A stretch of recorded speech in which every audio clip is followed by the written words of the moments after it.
Sorry, I was miles away there. Anyway. Hi, it's me, Vicky Marie, and good morning, good afternoon, or good evening, wherever you are in this crazy world we're living in. Now then, we have got some very sad news. I just wanted to let you know because we've been covering this missing person, Sebastian, in Chippenham. And he's been missing for approximately 2 weeks. And he was on a night out. Seemed like he'd had, little bit to drink. I think he was refused in the last pub where he was seen. They didn't serve him because he'd already had too much to drink. As far as they were concerned. We talked about this. When I think about it, do you remember with Riley Strain? The thing is, I know, it's not the pub's fault. I'm not saying that the pub should take responsibility, but if somebody is young person, maybe they should sort of start looking at it. Maybe there should be some sort of taxi service that they can ring, or when a young person, especially when they're near a river. Maybe this is something that needs to be looked into. You've got a young person who's tried to get a drink, couldn't get a drink, he's been sent on his way. I don't know, you can't sort of make people do what they don't want to do, I suppose. But off he's gone into the night, this boy, 21 years old, Sebastian. And now his body's been found. It's not been officially confirmed, but his parents have been informed. The police don't do that unless they're pretty much certain, that it is their loved one. And of course, another body was found, but they knew that was not Sebastian. That was a man in his 70s. That was somebody else's loved one that ended up in the river. So let's have a look at the article. So let's have a look at the article. Where is it? So we're going to the Bristol Live newspaper. It's all over the mainstream media. Oh, look at his face, bless him. You just know that there you go, there's a family who's absolutely devastated there tonight, because although probably in their head they knew that, something probably had happened to him. And of course, the police believed from the beginning that he'd gone in the river. That's from experience of cases they deal with. I expect his family were just holding out that little bit of hope that maybe he didn't, that maybe something else happened, maybe, you'd be going through everything in your head, wouldn't you, that might have happened. And you'd be hoping like mad that there's, by some amazing possibility, he could still be alive somewhere. It's so sad, a young life sort of lost like that. Anyway, so yeah, body found in the search for missing Bristol student Sebastian Saylors. The 21-year-old has been missing for almost 2 weeks. And there he is. So police divers searching a stretch of the River Avon near Chippenham following the disappearance of 21-year-old Sebastian Saylors have recovered a body. The family of the Bristol University student have been informed of the latest development, and formal identification will take place in due course. Sebastian was last seen walking along Lovers Walk in Chippenham at around 11:30 on Thursday, February the 27th. And it just feels like such a long time ago, doesn't it? February the 27th. We're now on the 11th of March. After leaving the Black Horse pub, he is thought to have headed south on Avon Valley Walk towards his home in Norton. But somehow he's ended up in the river. Since he was reported missing, Wiltshire Police, volunteers from Wiltshire Search and Rescue, Lowland Rescue Oxfordshire, specialist support teams from other forces, local businesses and support charities have worked tirelessly to locate Sebastian. And up to now, there was no sign of him, nothing. So last week, Wiltshire Police shared what the force had been doing to search for Sebastian, including dive searches in the river and drones in the sky. Oh, look, they've broken their silence. I'll have a look at that in a moment. County Chief Inspector Ben Huggins said, "We're here today with further search activity for missing persons, Seb. We are conducting multiple extensive enquiries. We have deployed a dive team into the river, which remains one area of focus for us." And they were very keen to say it was one area of focus for them, that they were looking at other possibilities as well. Right, I want to go back. Let's see. This is when his family spoke. Oh, there he is with his family pet, Skylar, bless. So the family had made this emotion. God, how are you supposed to read it? How are you supposed to read that article? So the family of a missing University of the West of England student have issued an emotional public appeal. So when was this? Yeah, the family had appealed for help. And of course, today, Peter Folding had gone with his team. But according to this article, it's a police dive team that found Sebastian. Not that it matters who's found him. You know, if Peter's team helped in some way, that's good, isn't it? This is just whirring round. I don't think I can look at this. So, yeah, so basically that's all we know so far anyway. The news is that a body has been found and the family has been informed. And so it looks, you know, well, they wouldn't have informed the family, the police wouldn't have informed the family unless they were pretty certain that this was Sebastian. So as I get more details as it goes on, I will update you if there's anything. Yeah, of course, then the question is, how did he get in the river, you know? And there's, did he slip into the river? Maybe because he was drunk, he went the wrong way. I do think this is what happens, you know, when people have had too much to drink, they go the wrong way, they just take the wrong turning. And the next minute, if they just, you know, if they don't know what they're doing because of whatever they've been drinking or taking. So, yeah, very sad. And that would be a family that would be absolutely devastated, of course, tonight. And my heart just goes out for that to them, and I'm going to light a candle for Sebastian. Yeah, not the outcome people wanted, but I suppose at least they have recovered Sebastian. That's the most important thing, isn't it? That they'll be able to, you know, obviously they didn't want to find him deceased, but it's better than not finding him. Because, of course, in that not far away, in that similar area, is Jack O'Sullivan disappeared. And his family are over a year on now and still don't know what's happened to Jack. So, you know, it's better to know, I suppose, what's happened to your loved one than to worry and never know what's happened to them. Right, okay, so hi Deborah, hi Paul. I think it was 2 weeks, Paul. It was 14 days he was missing. He's been missing since the 27th of February. So it was 2 weeks.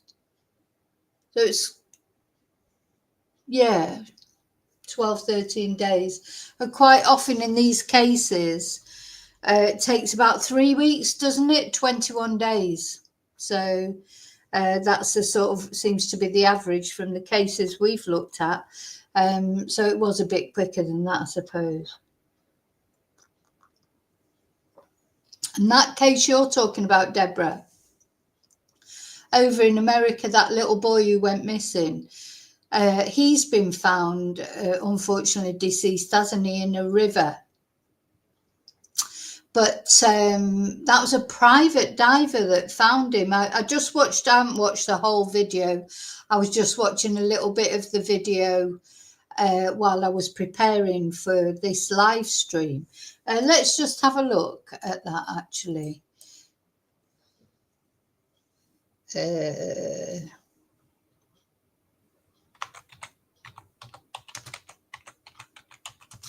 Now, this little boy, how long had he been missing for?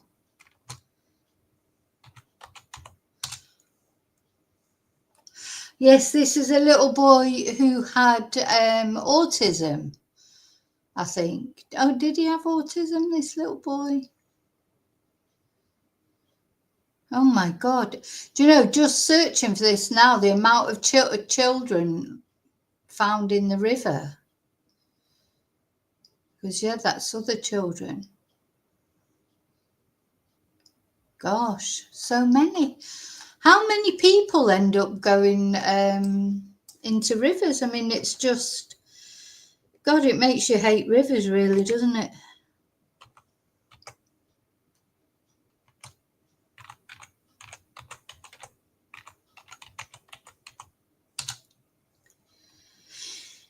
Let's have a look.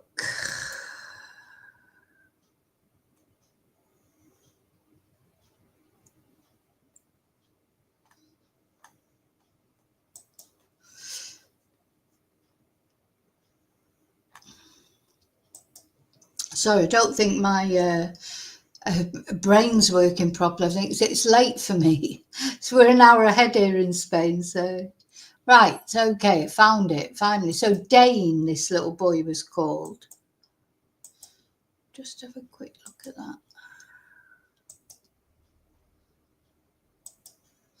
Yeah. JLR investigates. Very sobering. So this little boy, yeah, now I knew about this case, but I haven't been covering it. I mean, it's sad enough when we're dealing with adults, but I found it difficult to deal with children's cases. Anyway, this little boy went missing. Now, the interesting thing is he's been found in the river by a private diver.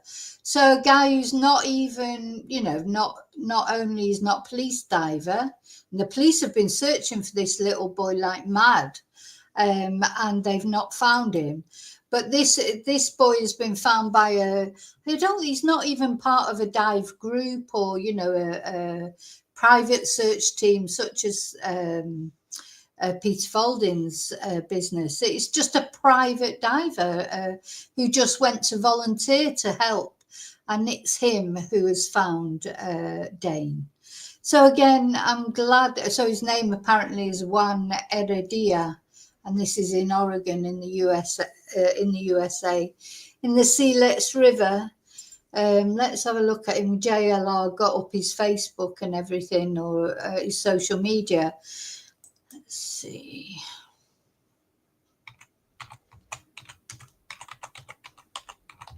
So it just shows you, the thing is,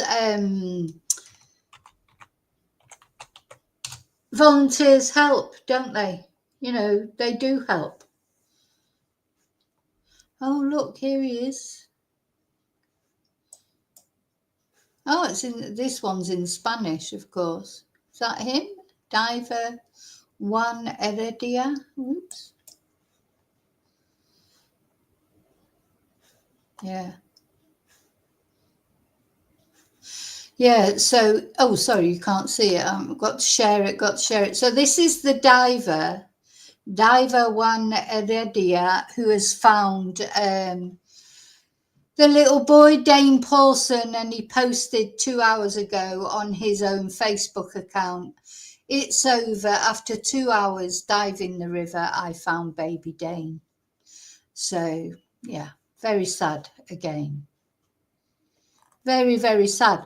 But what I'm trying to say is it just shows that all volunteers, when you're searching for missing people in the river, all volunteers are important. You know, this guy is a professional diver. It's not his full-time job. He's a scuba diving instructor. He's gone along there to help with the search, and he has actually found baby Dane, apparently. So, you know, I'm sure there's more to come out about that. But yeah, all volunteers help. This is what I'm trying to say. You know, anyone who would help to find a missing person, it's got to be good, hasn't it? So that little boy has been found, unfortunately deceased, but again, at least the family get a closure, don't they? Or a resolution. I don't like that word closure, because of course it's not closure, but they get to know what happened to their little boy, rather than just him never be found, which would be awful. Oh, hey, Empol, it's your birthday tomorrow. Feliz cumpleaños. Feliz cumpleaños. Happy birthday for tomorrow.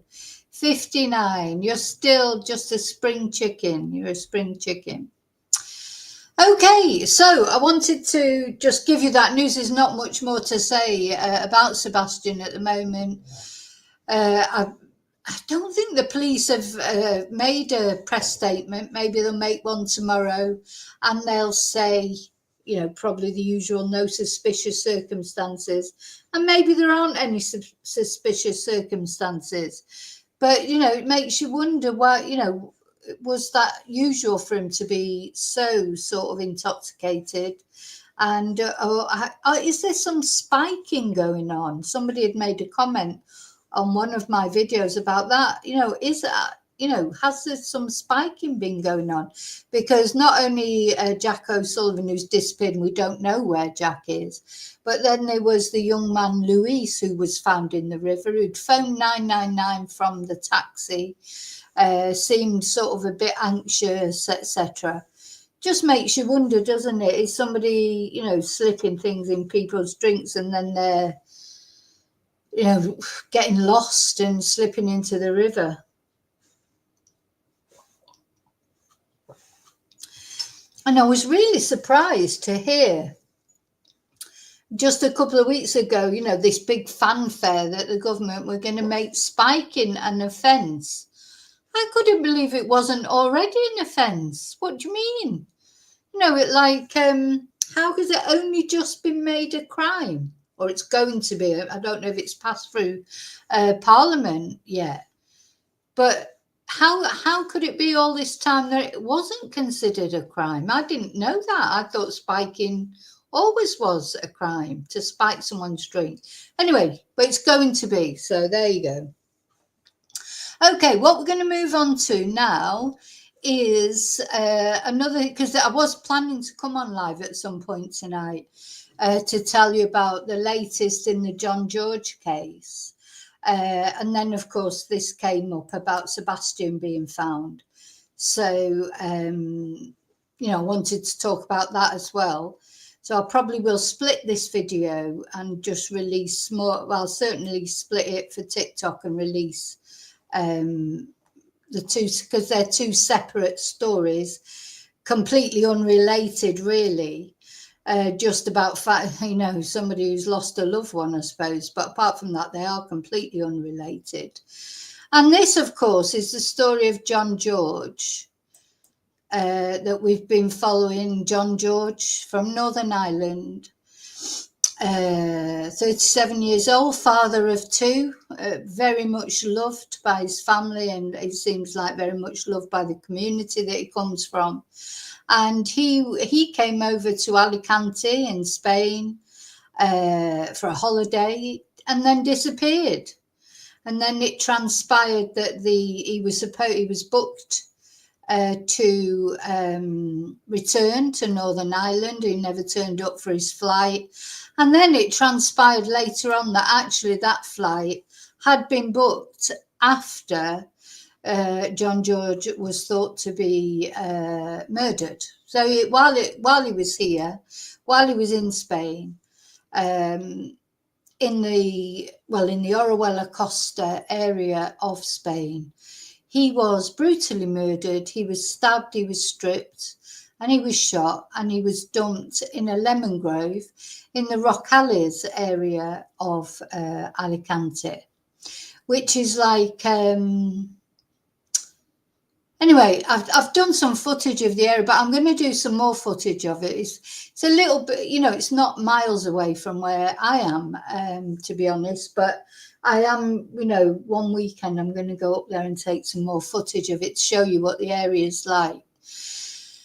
So, of course, since then, it's been a bit, you know, you can imagine his family were distraught. It seems like his family knew before they came over to Spain, before Christmas last year, that they had been informed that he was deceased, that he had been murdered. And so they came over because to find him, you know, if not him like alive, at least to find his body. And his dad, Billy George, we watched a lot of his videos. It was, you know, it was quite heartrending, really, how he was asking for his son's body back. And he'd sort of more or less accepted that he wasn't going to see his smile again, but he just wanted his body and he wanted to take him back home. And then, you know, being really cruel, the perpetrators, or the suspected perpetrators, we still should say, but I think really, you know, at the end of the day, it's time they gave up trying to say that they weren't the perpetrators, because even the BBC is naming them now as the suspects, at least. They not only, you know, had murdered him and hidden him somewhere, but they was sort of almost taunting the family by giving them false locations. And the family was searching day in, day out for many, many days, weeks, over Christmas, over New Year, in the wrong place, because they'd been told to search, you know, the place that they'd been given to search was the wrong place. And that's just exceptionally cruel, isn't it? And being taunted by some sort of social media posts and etc. Anyway, so you can imagine, and then, you know, family has been bad-mouthed on social media as well.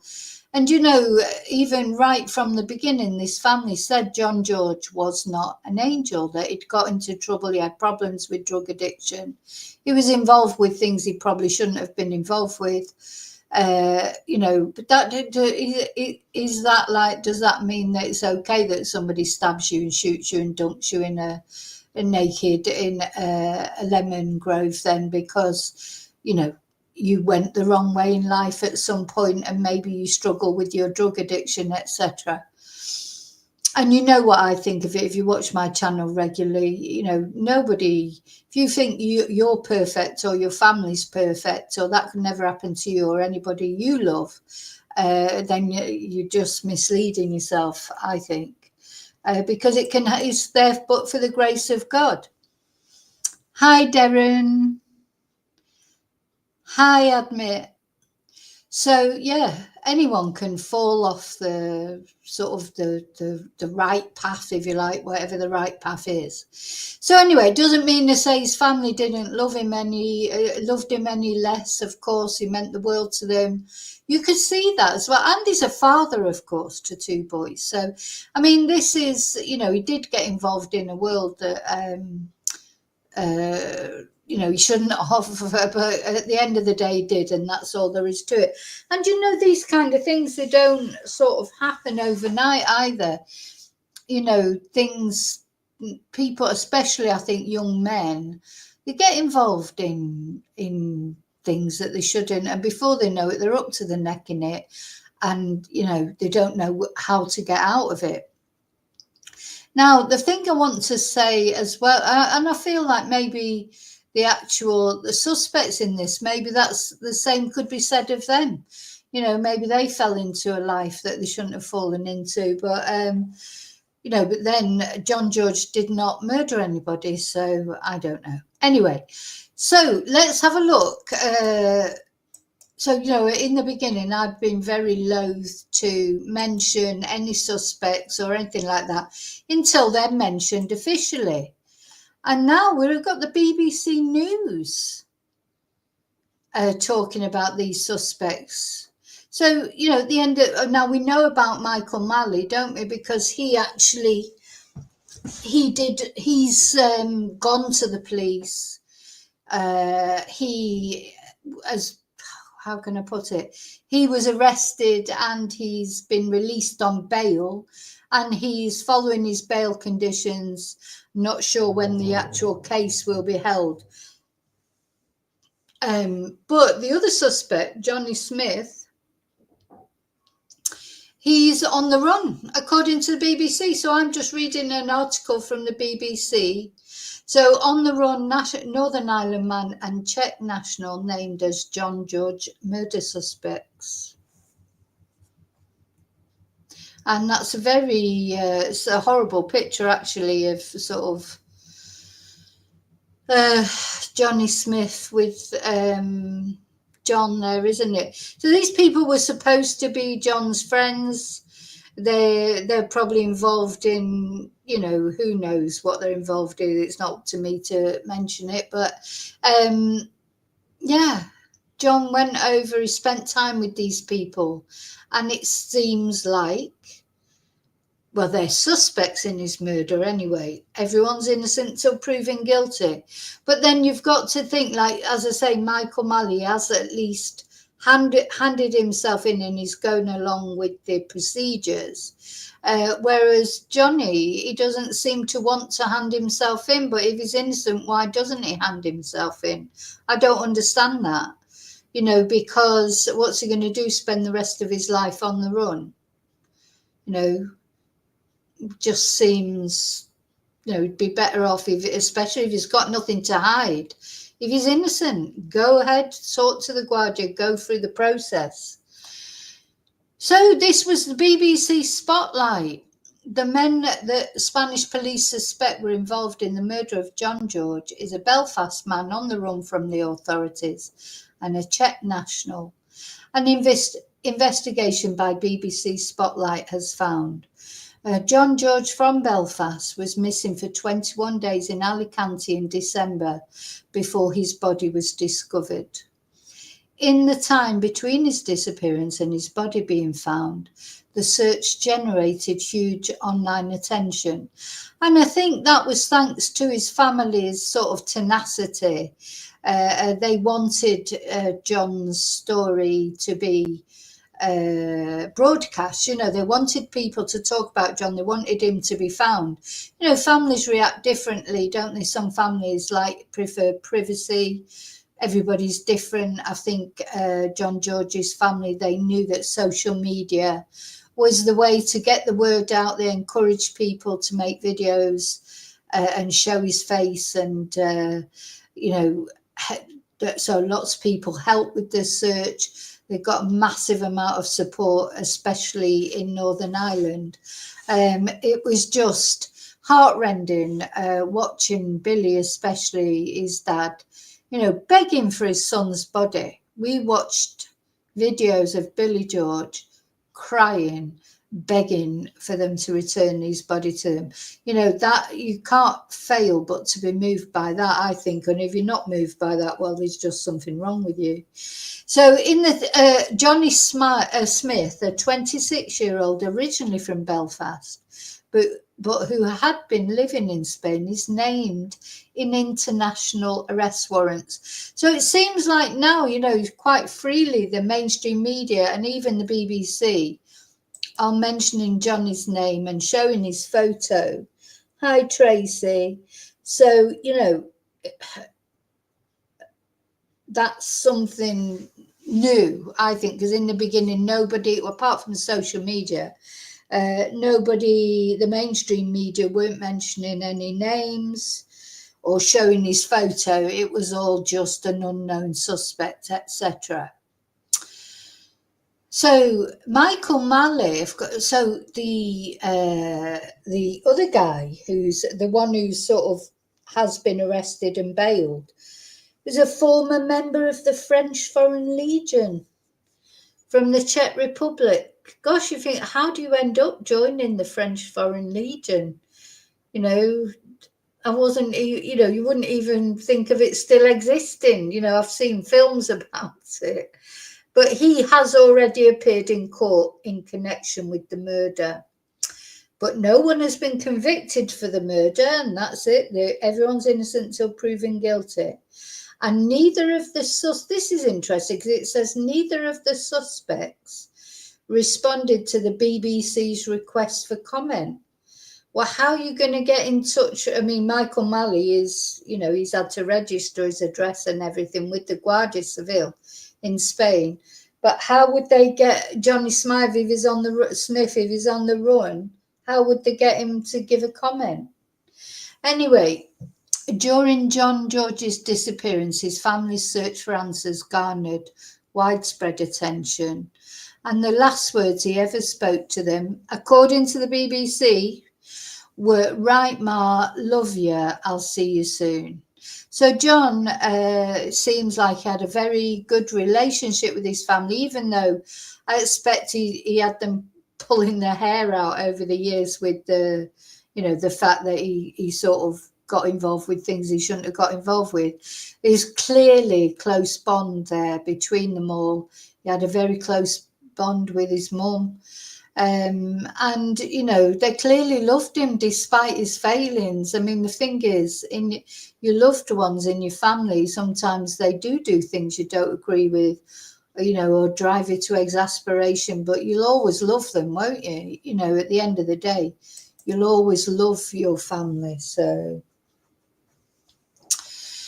and the thing, John, I mean, all the photo, I hadn't seen this photo before.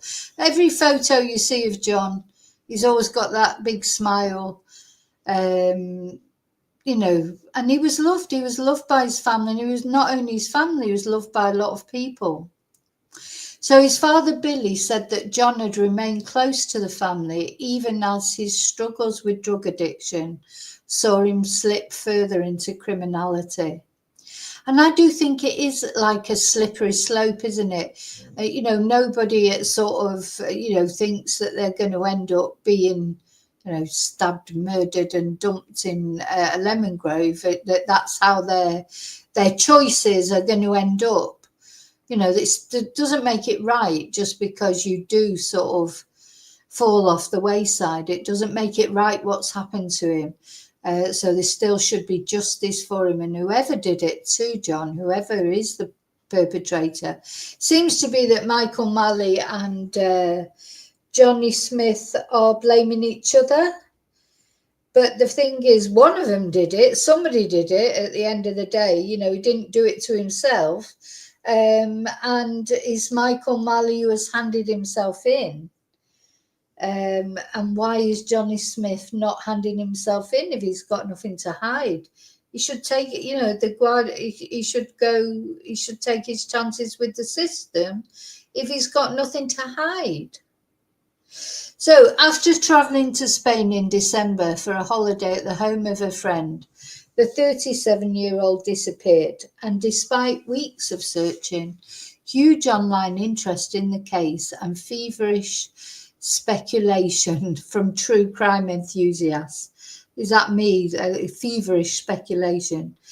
Anyway, I try not to be feverish, but never mind. The George family found no answers for 21 days. And, you know, with the best will in the world, I don't think they would ever have found John if the police had, either the police found him or somebody, I don't know if how John's body was found, you know, what led the police to his body, but it was the family would never have found him, not through lack of trying, but because they were searching they'd been told the wrong place. So when John's body was finally discovered by police in a lemon grove in Rocales, near Alicante, it was clear there'd been foul play. He had been stabbed and beaten, it says here. Now, I don't know if that's true. I hadn't heard that he'd been beaten. But anyway, stabbed and beaten before being killed by gunshots to the face and chest. That's the first time I've heard that. And again, I don't know if that's true. I'm just reading. This is the BBC. They're supposed to fact check things before they put them out. So I don't know. John's body was found at a lemon grove near Alicante. So it's a bit of an overkill, isn't it, really? You know, stabbed, beaten, killed by gunshots to the face and chest.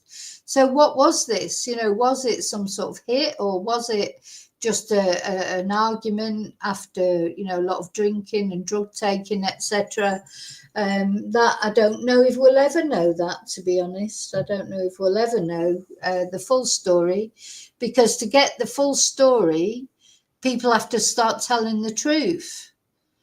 You know, people have to start telling the truth. I would just say to him, you know, you need to save your soul, really, literally, because the torture that you're putting the family through, it's even now. You know, you have to think, if it was your family, you'd want to know the truth. You know, the thing is, John can't be brought back now. But at least they can find out exactly what happened to them, you know, show a bit of human decency and let them know what happened. You know, maybe it was a drunken argument, maybe it was self-defense, but just hiding away is not going to solve anything. And, you know, you do have your own conscience to deal with, and your own soul in the next life. You have your own soul to, you know, you are literally in danger. Your immortal soul is in danger. So the Guardia Civil, that's the Spanish police force team heading the investigation, believes it knows who was involved in George's murder. Michael Malley was arrested and appeared in court in connection with the crime in January, and he was granted bail under strict conditions by a Spanish court. So again, the BBC are naming here Johnny Smith. It says he's been named in several arrest warrants, and of course that's the 3 arrest warrants. There's the local arrest warrant, there's the national Spanish national arrest warrant, a European arrest warrant, and an international arrest warrant. So, having fled Spain in the weeks after the murder, he is currently on the run from the authorities. John George had been staying at Johnny Smith's house in Spain prior to being killed. And these were tributes from the place. I'm not sure if it's that close to where George was found, but John was found. But anyway, that's a tribute. But it's a lovely tribute, isn't it? So Colonel Antonio, I swear I think I know this guy, but anyway, Colonel Antonio Dada of the Guardia Civil, who is in charge of all investigative teams in the Alicante region, including those on the John George case, said he wanted the family to understand that work from day one was intense. So, you know, I know we've talked about this before quite often with criminal investigations in Spain. People think the Guardia aren't doing anything, but, you know, they want, I don't know how the BBC have got an interview with him. I suppose he would know about the BBC and he would consider they were someone that he could talk to. Anyway, he said he wanted the family to understand that the work from day one was intense. We now have a clear suspect and we're hoping that he will soon be arrested. The international arrest warrants have already been issued. Wherever he is hiding, we will use all international mechanisms available, Interpol and any other means necessary. I believe he will soon be arrested. You know, because a lot of people are saying, why has he not been arrested already? Well, the thing is, I don't know, and I don't know where he is. But, you know, maybe they've got some idea, but they'll be working a way to find him, definitely. So it has been discovered that the length of time taken to recover John's remains led to some potentially crucial evidence being lost. And a CCTV recording which may have captured the murder taking place was wiped after 2 weeks before police knew the location of the killing. So there's still this sort of, we're not sure, I don't think anybody knows for sure. Was he killed in the apartment and then taken to this place? Or was he killed in this place? I don't, the details haven't been released. Some of those who claimed to be helping the family during their search for John's remains during this time were laying false trails, the BBC has been told. And according to the family, 2 men that John had spent time with on the day of his disappearance gave differing accounts of his last known location. So, some people have done all they can to confuse matters as well, so that just made everything difficult for people as well. Oh, thank you, Admit. And,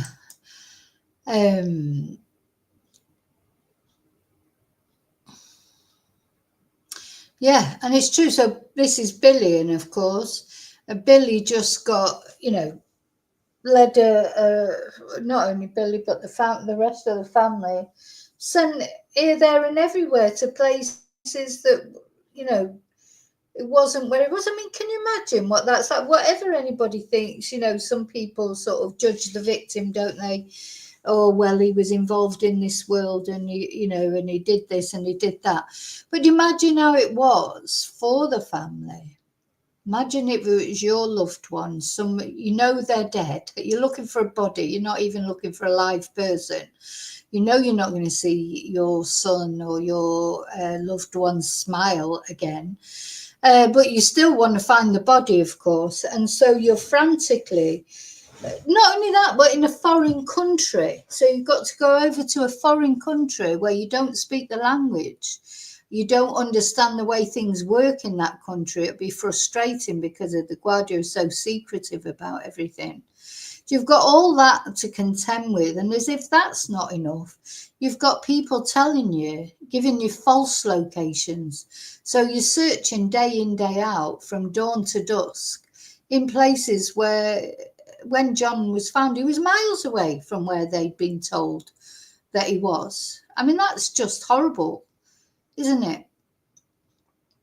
So there were all sorts of claims that he had been spotted partying in another town, he was in police custody, or he was preparing to fly home, and none of them were true. So, of course, they were saying that he'd gone to Benidorm, weren't they?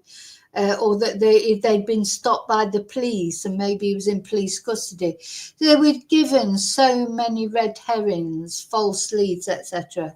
It's very cruel, that. So John's father, Billy George, said his son was addicted to drugs and had become drawn further into criminality as that addiction worsened. Charges linked to a £30,000 cannabis haul were withdrawn from a court in Belfast in January following the news of John's death. Reformed criminal Marvin Herbert knows exactly how dangerous the world of Spanish expat crime can be. Debt collecting, drug dealing, beating, shooting, carrying guns. There was nothing I never done over there, he said. And it ended with me being shot 5 times. Oh my God. And I was just thinking, is that where that apartment was, where John George definitely was at some time, whether that's where he actually met his demise, I don't think it's clear. Just the thought of that, because that apartment complex, or that, I don't know if it was a house or an apartment, a bungalow, I think it was, which is like probably a house. The people that live in that area, most of the people that live in that area will be not Spanish. There's not many Spanish people live in the Orihuela Costa. It's a very sort of, it's an expat area, but what are not just British people. All nationalities, all European nationalities, a lot of which will have retired to Spain or bought a holiday apartment or holiday home in Spain.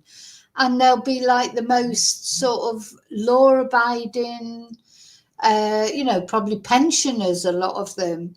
And the thought that they were sort of living alongside this person who had all guns in the house and everything. drugs. They did say that it had unusual activity in that house. It was noisy, and until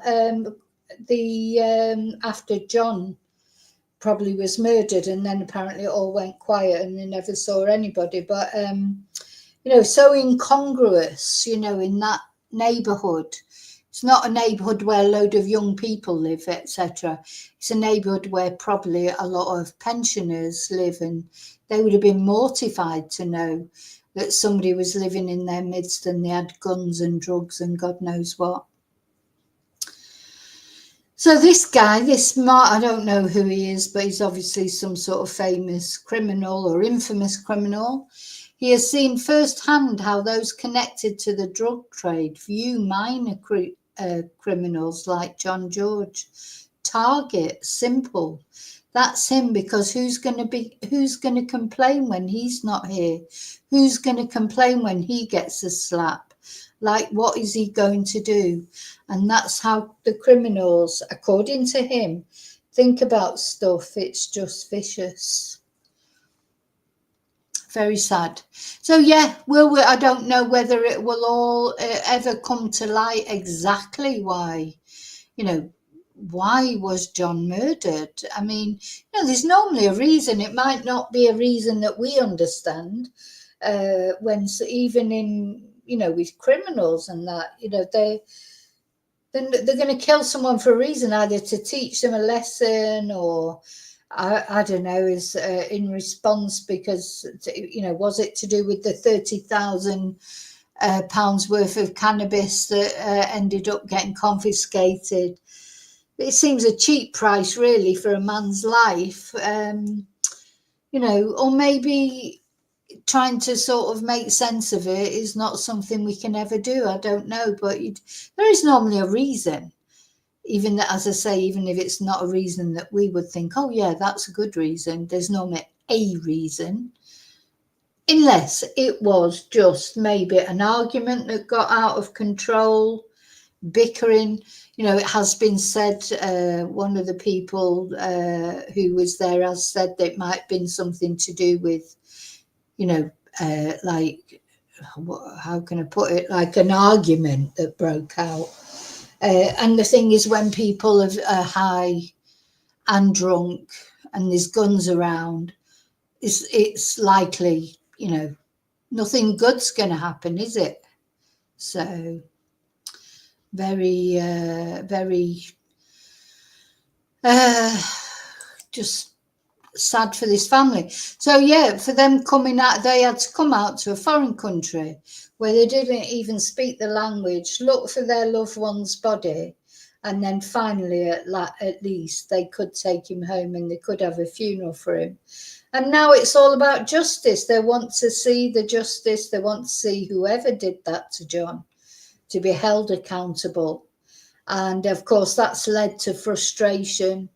And Billy went round to Johnny Smith's mother. We saw that he'd gone round to her house and, sort of had a go at her and this, that and the other, which again is not right, of course, but God, you'd just be, I think Billy's probably blasted with grief, and you don't know what you might do if you think somebody had something to do with what one of your kids, adult kids even, murder. You don't know what you would do really until you're in that position. Hopefully we'll never be in that position. So I just wanted to so that was the other thing I wanted to tell you about, because I thought this definitely stepping up this, because in the beginning it was just like, because there's lots of social media accounts as well defending Johnny Smith, which is fair enough. If he's not guilty, he's not guilty. But if he's not guilty, why is he not down the Guardia Civil saying, oh, hang on, this is nothing to do with me, why does he not give himself up? He should give himself up, especially if he's not guilty. So that just makes you think, well, is he guilty? But anyway, The courts will find him guilty or not guilty. It's not up to us really to judge. He's innocent till he's proven guilty. But, you know, going on the run doesn't look good, does it? It doesn't make someone look innocent, make someone look guilty. And maybe he should be doing what Michael Malley's done and just go in and go through the procedure and see what happens. If he's got nothing to hide, why does he not do that?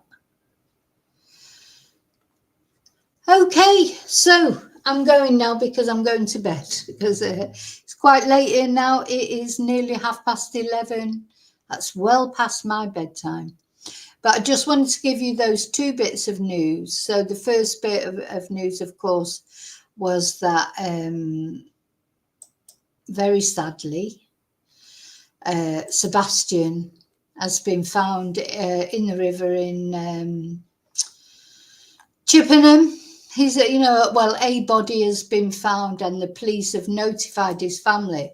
So for the police to go and notify his family, that is, they'll know it's him. There'll be reasons they'll know it's him. It'll be his clothes that he was wearing, etc. And they just have to do the formal identification. So that's very sad, but he was found by police divers there in Chippenham. And then, of course, the other thing I wanted to tell about was this about John George, that even on the BBC now, they are naming the suspects in the murder of John George, one of which, of course, is on the run. So what's going to happen there? I mean, just imagine being on the run forever. You've got an Interpol search warrant, arrest warrant out for you. You're never going to stop looking over your shoulder. And Johnny Smith, he's a very distinctive guy because he's got tattoos on his face, on his neck. It's not easy to hide those things. I suppose he could hide them with makeup. He could have them removed. Maybe he's had them removed by now. Maybe he's changed his appearance completely by now. I don't know. But still not nice, is it, to think that you can never go back home, never see your family because you're going to be on the run for all that time. And, not a nice way to live. So the answer to that is to go, give yourself in, tell your side of the story and see what happens. It's that's what Michael Malley's doing. Now, Michael Malley, as far as I know, he hasn't been charged with murder. He's been charged with aiding and abetting, that sort of thing. So, he's obviously convinced the judge that he didn't do it. And that's what Johnny Smith should do. He should get himself a Spanish lawyer, get down to the courts and, he'd probably be put on bail as well. But the thing is, Michael Malley's on bail. So at this moment in time, Michael Malley is free, but he's under these bail stipulations. Whereas Johnny Smith he's free in one way, but he's not in another, because he can't just go and do what he wants where he wants, can he? So he's got to hide away now for the rest of his life if he doesn't give himself in. But and that's difficult, isn't it? I would imagine that's difficult for him and his family. Okay. So thanks for watching. Please don't forget to leave your DNA on the like button. And also, if you're not subscribed, please think about subscribing. It's free, and then you get updates on this case or any other that I'm following. I've got something, anyway, I'm not talking about now. I've got something coming up that I think you'll find very interesting. And useful as well, hopefully. So I'll see you really soon in the next video. And until then, may your God go with you. Thank you.